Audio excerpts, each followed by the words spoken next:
Welcome, guys, to Mike's. My name is Kelvin Mureti. I'm joined by Kevin Kabingo. Yes, Lieutenant. And Mr. Luvinz. And Mr. Luvinz. We always forget this guy. Today we'll be discussing men and marriage timelines.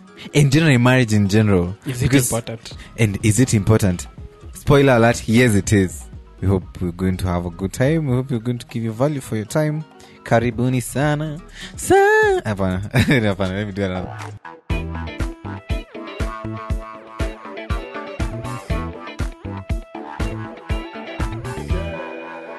Yeah, and before we go on, people have been asking where Mureti has been. Oh, I went to get married. What? Well, obviously not. I don't know. Life, the year, when you're starting out the year, you kind of have to set the mood for the rest of it. So I think I was really... in a bad place. Not in a bad place, obviously not. Not why, obviously not. People, there's a lot of stress. You're almost 30. Why are you attacking me? Honestly, I don't. There's so many things happening. I feel attacked. Yeah, there's so many things happening. It's so unnecessary that you bring this up. You're already 30. Yeah, no, I'm not. Really? It's a few months until I'm 30. Oh, yeah. Next month. Yeah. And you're not yet married. What are you doing with your life? I really don't care about it that much. You don't care about marriage? What is your mom saying? No, she doesn't also care that much because I'm the last born. She already has grandkids. So it's not a novelty. Like, go hang yourself. Yeah, mine is just do. I'm the only one who gets the benefit of being told just do you. Not like the others. And you know, for me, I think where I come from, being the second born, I feel like there is a certain level of expectation. I don't call it pressure. A certain level of expectation. You're having a discussion the other day with my mom, and she was asking me, Mureti, rafiki yako na kutoka wapi? Like, out of the freaking blue. Like, whoa, we're like eating supper. Why are you attacking me? So, rafiki wako na kutoka wapi? Nikamwambia, rafiki, what do you mean? You know what I mean. So, and since that time, it's come up twice. So I feel like there's a certain expectation she's having of me. But I always say, if they have a firstborn. But has only one kid.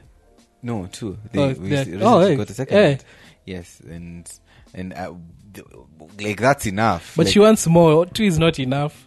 Yeah, I get that, but we all can't get children. So today, peradventure, it's not about you, it's about her. She has 4 children, like already. So hizi stories zingine zinatoka wapi? No, I think maybe the thing is, you know how your parents always tell you ati wewe ukipata yako atakupea ile stress ulikuwa unanipe. Maybe she feels like you are running away from. I don't know. I feel like in Africa, that expectation for us to meet all the requirements, us to tick all the boxes, sijui kama ita fly in the current generation, because things are changing. Women are more and more enfranchised. They're having money. They're even becoming presidents, although through presidential deaths. But we're seeing women becoming more and more powerful, and basically the fabric that we've gotten ourselves accustomed to shifting. So even for the men, maybe we need to change how we we approach women, our structure. No, not like how we approach the entire societal structure. It is okay. I always say one of the most important presidents of Botswana was single. He was not married, isn't it? Yeah, that's an outlier. Chris Kirubi is not married. They are still a small percentage. Sorry? We are all dying. At Chris Kirubi is dying. We are all dying faster. Yeah, and then also, there are very many examples I can give you of men who are not married. If you can Charles count them, Njonjo, that's not that many. Charles Njonjo got married in his 50s. Because he was full of himself. That's not the subject of discussion. So my point is... No, all I'm saying is... I would not have been surprised if Charles Njonjo married Amira so that he could look at himself. He married a white person, so probably that's what he was going for. Okay. So, something as light as possible, something that is not... So let me ask you, what do you think are your timelines? Do you think we should have timelines for when to get married, when to get children? No, I don't really think about it. I think it's like everything else in life. I think timelines usually lead to a lot of disappointment sometimes. But it's just live your life, do what you want to do. If a wife is in your future, if kids are in your future, they'll just come in. It should not be forced. But now the other question can be asked, you're saying do what you want to do. We can't do what we want to do, Kevin. Because we have survived the fact that we've survived as humanity. I was reading this book called Sapiens. Human beings are not as social as we think we are, right? That is why when a company becomes bigger than 140, around 140, I think I would need to get the exact number, about 140 individuals, you need to now departmentalize. You have managers, you have different levels of management, because you can no longer be able to sustain that structure as it was. So, my point, so the author was mentioning that one of the reasons why we have been able to survive and dominate the planet is because of these social structures that we came up with, because of this our ability to envision ourselves in a bigger group. So there is I would say an almost existential significance and importance to us adhering to the structures that exist. But is it by saying structures that exist? Is marriage part of that structure? Yes. Because I remember for Sapiens, it was when it comes to maybe that period when people are starting, those hunter-gatherer communities, or the whole point of coming to have like a marriage, you in a way came because of the introduction of agriculture and property. When you go to the hunter-gatherer communities, they are very liberal with how their societies work. If it comes to women and children, it's like a woman can have kids with anyone she wants. There's no like, this is my husband and this is my family. It's a community. Yes, but how I'd look at it is this. I would need to, of course, to check that. I don't know. Yeah. That sounds very outlandish, Kevin. No, it's because the reason the reason why they explain it like that is when agriculture set in, people had to settle. You needed farms, and people started getting the idea of owning property. So for you, for your family, you have to have something. When it's if something is communally owned, there's usually not that that I can say like that greed of I have to accumulate my own stuff because everything is owned by everyone. So if we are having kids, everyone takes care of the kids. Yes, the bit of taking care of the kids, that I understand. But as I've said, I would need to check that. But that in and of itself is a structure. A structure is a way of doing things. We might not agree with it. We might, from a different point of view, if we adjudicated it maybe from a religious point of view or from a different culture's point of view. But at the end of the day, what you realize is it is a structure. So my point is, vile wazazi wanakaa wakituambia we need to settle down. I in as much as I'm saying leave me alone, I want to work on my own timelines, I do honestly see the value. I see the value of adhering to the structure they're trying to push me toward. But on the other side also, like you said, the world is changing. So sometimes structures do evolve and change as well. Yes. So they might be holding on to maybe a way of life that they grew up with, but maybe stuff is changing.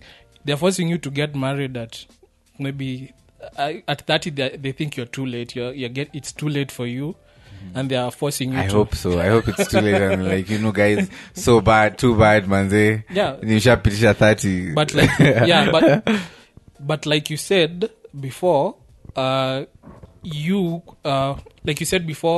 the world is changing. Women are getting more liberated. They're not staying home to get kids. You're not going to get stuff and having a wife at home who you just send money and they raise the kids.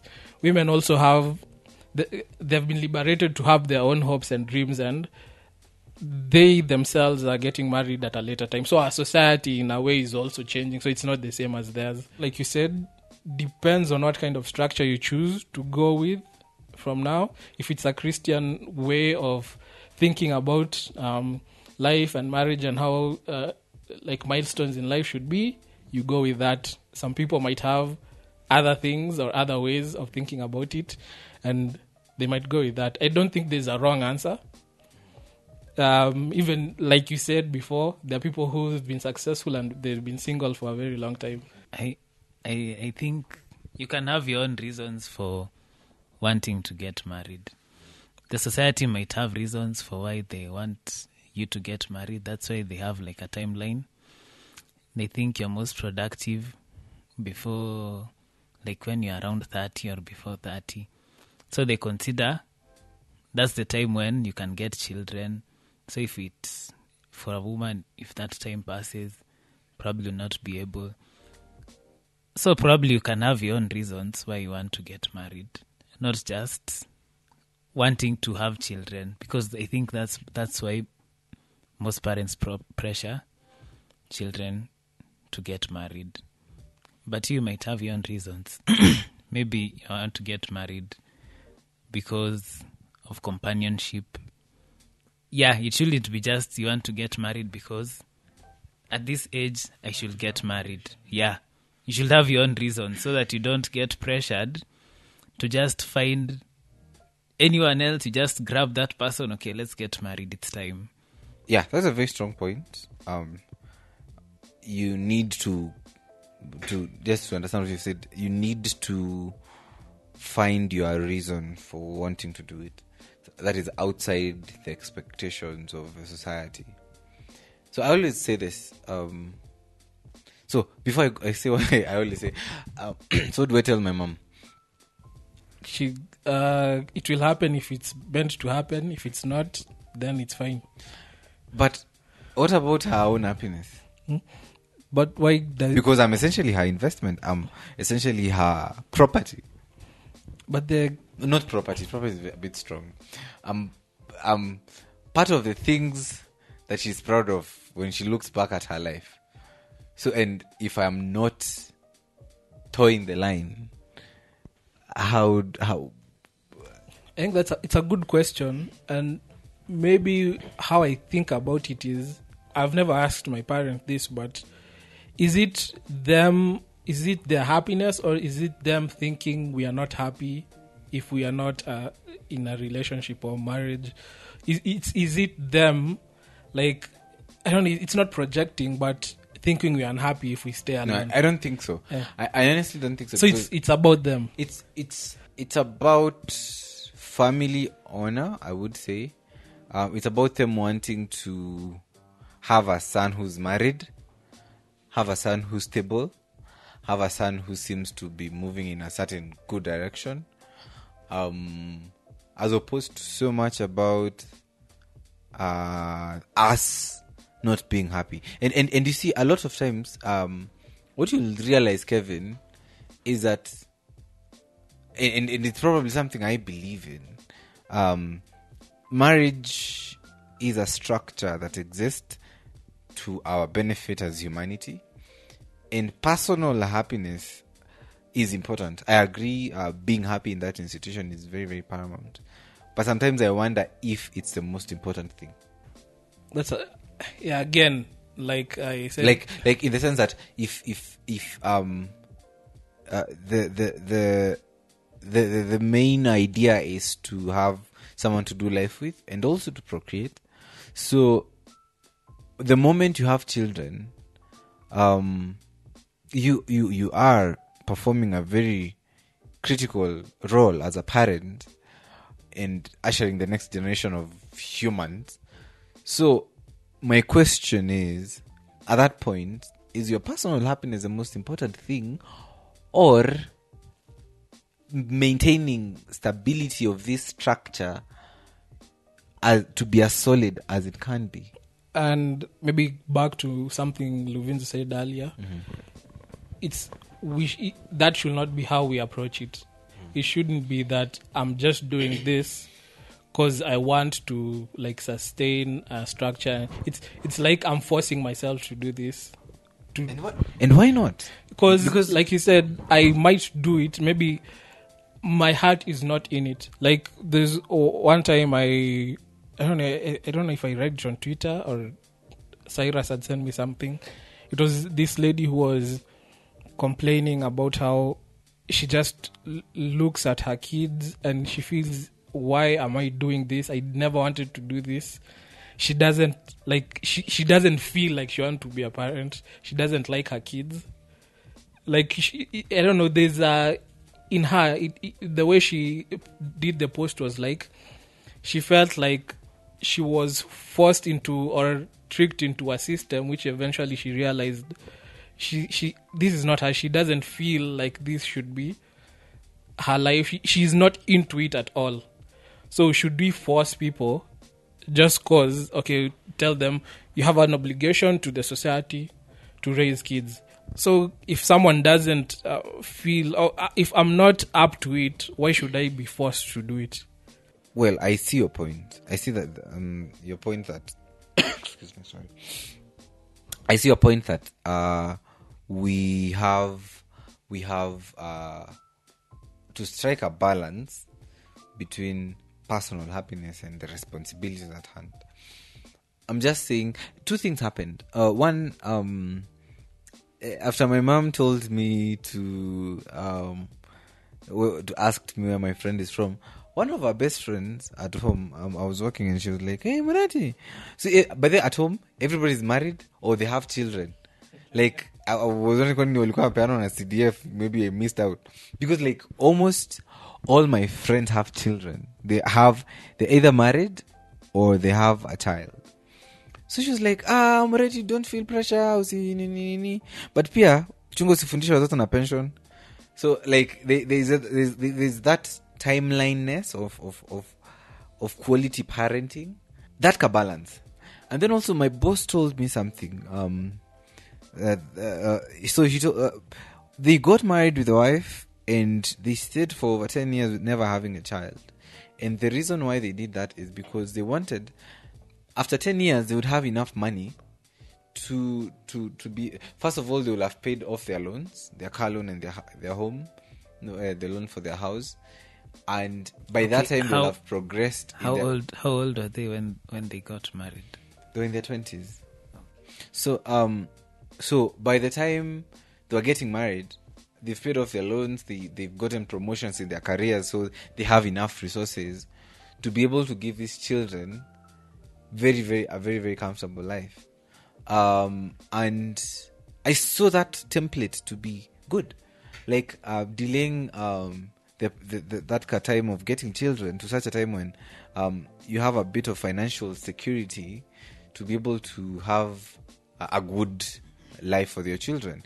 But now on the flip side, an argument by Jordan Peterson, a renowned psychologist, was, and it's data that researchers he has done, is that people who get children when they're financially stable, vis-a-vis people who get children when they are poor, when like things are just bad, they are struggling, they are probably teenagers. The children of these dysfunctional parents end up later in life being better rounded, better adjusted to realities of life, and generally better human beings than children of parents who had a lot of resources, who had money to take care of their children. So now that begs the question, and the reason for that is because you see, these parents who have money will pamper their children. Children won't understand just how difficult life is, just how complicated things are in life. The dysfunctional children will learn very early in life to fend for themselves, to understand. Like, one of the things I feel like our parents failed us the most is they really grossly underestimated just how life hard is. Like they did a bad, horrible job in preparing us for adulting, because good grief, it is difficult. It is the worst. It's the ghetto. And our parents would ask for money, like, no, I don't have money. Like, at that point, I feel like they like slapped me. You know, like, okay, pesa. Like, first of all, you get a slap, and then you get explained to why money doesn't grow on trees. You get just big. Like I was saying, me, my children. Some nights I feel like like just you guys are not eating food today, and then I slap them on their way to bed, so they know just how hard life is, right? And these are realities. When you look at some of the most spoiled people, they are some of the most people who grew up in very stable families. So now I don't know. Do we maybe an argument can be made: marry early, start the process of planning your life together, but then get the children later. I don't know. I think there are some points you brought across about probably financial stability, getting children, and I don't know if this contributes to when you want to get married. Do you want to be more financially stable before you get married? And is there, like, do you also want to be more financially stable before you get kids? I think there are different stages, because someone can choose they want to marry because they want that companionship. And they say, okay, I won't get children for this period of time because I don't want the financial burden of children and the emotional burden. I just want to get married for companionship. I think even for me, the way I've lived, and even for most of us, we've lived with people. But at some point, we realize friends are getting married. And yeah, we are used to living with people. So I think that can also be a contributing factor of, okay, you also need to get married. The social pressure. Not social pressure, like you're used to be having. It is essentially peer pressure. Social. It's not like a bad peer pressure. I'm not saying it's a bad peer pressure. Yeah. All I'm just mentioning that it is peer pressure. Yeah. But also I'm saying, but it's not like your parents are telling you you need to get married, or your friends are telling you you need to get married, but you just feel, okay, there's this thing time. I'm used to this, and things are starting to change, and na kunanga watu selfish ka married people. By the way, if you're listening to this and you're married, yes, I'm talking about you. They only hang out with each other, like it's exclusive. Like, yeah, it's like an exclusive club. The moment they get married, single people start smelling funny. So they don't want to hang out with us. They have to make time, but for each other so that exclusion sometimes, but they really pisses me off. I think it's just because the type of problems you're having, it's not the same as the guy who is single, your single friend, because now they'll start having marriage problems. So other married people would understand. Yeah. I'm just saying, vitu hizo zinaweza fanya msee akimbilie moto, and for real, marriage can be fire. Yeah, it's all like that TikTok of older guys, and it's like guys saying your dad doesn't have friends. The friends your dad has are the husbands of your mom's friends. Oh, yeah. Yeah. So it's like, I don't know, maybe for guys, at some point you're just carried through the marriage. It's like, let's go here. My friend is doing this. Let's do this. And see, they say happy wife, happy life. Happy life. So if the wife wants to go hang out with Margaret and the weird husband who wears a mohawk at 40, you have to go. You might not like it. You probably are vegetarians, like, so. And you probably. But if they say you'll go to yeah. If they say you'll go to the husband says, I want to go to Mureti, so I'm going to drink and we'll stay up till I don't know what time. And come. First of all, I don't drink, guys. In kuchomoa picha online. No, Kevin, that's a bad example. Okay, sawa. Sema kuchoma nyama. Why? Yeah, like, okay, sawa. Or kupika chai. Like something. Or gardening. Why did you have to go with drinking? Because it's a normal social thing that happens. Okay. Yeah, drinking. Fair point. It's just an example. I don't mean Mureti drinks that much. It's not a problem. Wow, yes. Skip forward. Skip forward. Yeah, that bit of you thinking, is it that you're afraid of being alone, so you'll just attach yourself to someone who then will be the one who will carry you through life till you die. Your job is, I go to work, come back, we talk. But have you ever like been in a relationship? There's that honeymoon phase. The part I usually don't know how. Maybe if you find someone who you're really good friends with, after the honeymoon phase, a relationship usually gets really hard. It gets really hard and it gets really boring. We're having a discussion with a friend of mine here, who I won't mention because the wife might be a fan. But anyway, you're telling me how you don't know all your friends' wives are like. All your friends' wives are like. Is he talking about? like, you're getting people in trouble. Yeah, all of them. Yeah. Wives, look at your husband. And, that's him. Yes, that's the one. But anyway, he was saying obviously, the honeymoon phase actually, and there's something my mom was also telling me. It doesn't last that long. You realize that it fizzles out very quickly because human beings have a tendency to to adjust very easily, and so what you find is now the work begins, the relationship, the marriage, in its essence begins, where you have to now plan for the future. You have to put up with someone snoring. Where, actually, honestly, I do not. I'm such a light. Wait, women snore? Everybody snores. That doesn't only men. No, even. Are you kidding me? Women don't snore. I did know. Let's see. Do women snore? It's going to really mess up my algorithm. Do women snore? Below my type, do women? What was the first thing? The first thing was, whoa. Oh, yo, I can't say this. What? No. About half of the people snore at some point in their lives. Snoring is more common in men, though many women snore. It appears to run in families and become more common as you get older. About 40% of adult men and 24% of adult women are habitual snorers. So, okay, let me tell you, honestly, I'm such a light sleeper. Like even a small touch will wake me. So that's a deal breaker. Is that a first date or that date question? Do you snore? Yeah. Like I feel like that's the first question. Like, hi. So do you snore? Before we even go to the other details, can you cook? Obviously, I would ask someone if they snore. I don't even think it will come up.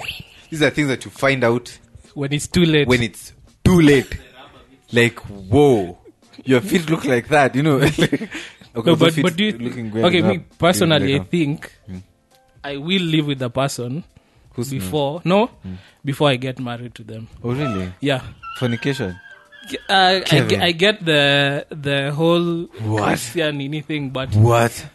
Personally, Ethan, do you have no shame? Before I decide that this is a person I want to live with, I want to get to that point where it's past the honeymoon stage, that I actually feel that I want to go on with this. Do you think there are other ways of interacting with that person without necessarily having to live with them? No. You can't know if they snore on a date. Like, how do you tell? How do you tell if they snore? No, there's stuff like you've already concluded that snoring is not something you can find. No, it's not. Let's say snoring is like a metaphor for many other. Yes, because I was wondering, might we be making a big deal of snoring? It's not. It's a metaphor for like there are things that you realize when it's too late. There are things that you might find yourself having to strain through. So it's like there's the difference of you meeting someone like once in a while, like a few days in a week, and actually living with that person, going to sleep in the same bed, waking up, like that routine and all that. Guys, we forgot to mention this is going to be PG-18 because Kevin clearly is now here preaching fornication. No, this show, we do not support fornication, guys. Wait until umelipa rurasho mukaenda fine. kwa kanisa mukashikanishwa tuka witness before we are certain yeah, and if this person snores. yeah, Yes. yeah, and I understand that because I know you guys are Christians, so it's an important part of The process. yeah. Okay, I think one of the tools that someone can get to know another person is having premarital class. You don't have to go to premarital class just because you're getting married. Okay, personally, sorry to interrupt you, but I'm not sure, and I know they happen in our church, but I'm not sure how critical they are, because let me tell you why I think premarital classes might not be very effective. Do you realize they use a template? They have a template that they use to kind of guide the couple through the process. Some of them even have books that they follow to guide the couples through the process. But imagine this. We do not have two people who are the same in the entire globe. I think in those Just hear me out. in those classes, you get to realize those things. But You my don't point don't is- have to go to those class with the mind that this is the person I'm getting married to. But you want to know that person better and know, If you want to marry them. and know yourself better to know if you can live with the differences that you Yes. find in this other person. So my point is, when you look at how different people are, and I think we should be finishing up. When you look at how different people are, and now you even add a different permutation, a different trajectory by adding two people together who are completely dissimilar, in addition to all of us being completely dissimilar, what you come up with is a pool of dissimilarities that we cannot really put down in a box and say, guys, this is how marriage works.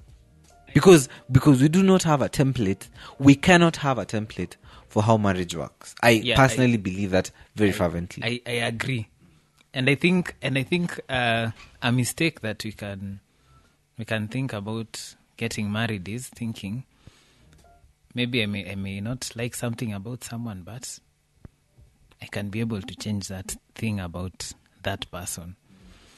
And when you don't get to know a person well, you might not get to know some things that you don't like. Maybe there are core values that you hold dearly, and that other person, they don't hold so dearly. So there are things about that person you may not know.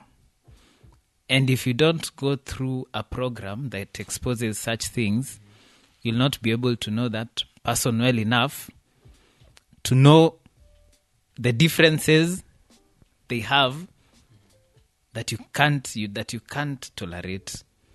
I think classes to some extent are important, but still there's that aspect of you actually living with the person to still know that person. Similarly to how school was, you learnt a lot of algebra. There's a lot of stuff you learnt in school. You may not necessarily use it later on in life. You might not necessarily use it later on in life, but right now there are some stuff and tidbits you got. But still, on the flip, there's that aspect of you actually being like at work, having a job. You kind of understand what are the important things you now should have learned or will learn. I don't think there's a template for anything. We need to... I think people realize very quickly that your person is your person in with the demons that they come with and the beautiful things that they come with also. You realize very quickly that is what you're dealing with, and you devise structures of dealing with that person. But as we're discussing, to bring back the discussion,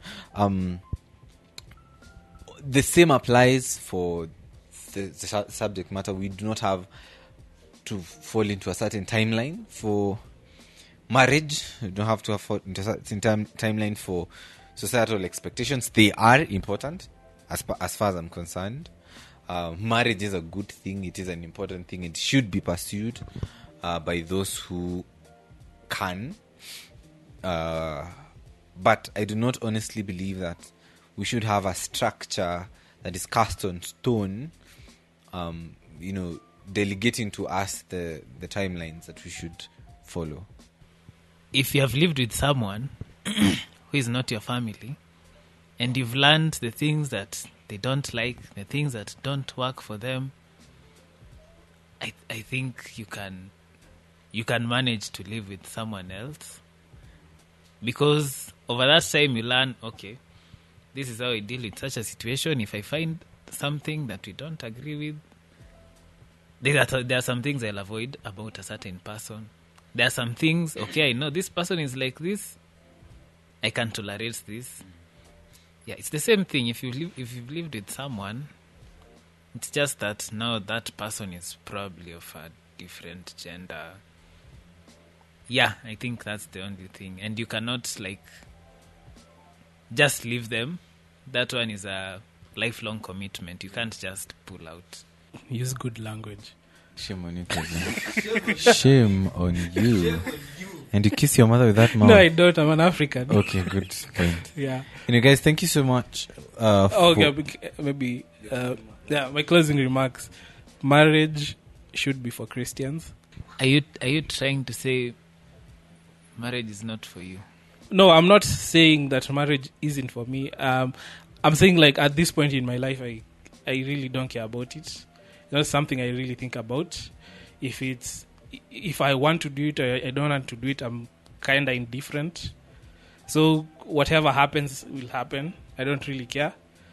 So that's my stance. But essentially what I say is, because I know the Christian doctrines and what is taught in Christianity, I think it's a better template for you to get married to. Because apart from that, if you're not maybe doing it in a Christian context, I usually find it to be like a bad contract. Because at the end of the day, everyone, if we have different, like you said, points of view in life, we have different ideologies we have, as we change, people change. So at some point, maybe I liked you because we had maybe similar ideas. Yeah, interest. But at some point, as you change and you evolve, and we don't have a central doctrine or something that usually holds us together, we'll end up falling away at some point. So that's why I say marriage should be for Christians or people who are adhere to Christianity. Thank you so much, guys, for joining us today. We had a good time. Leo ilikuwa therapy session, us ranting about how hard our lives are. We hope we give you value for your time. Thank you so much for joining us. Till next time. Bye.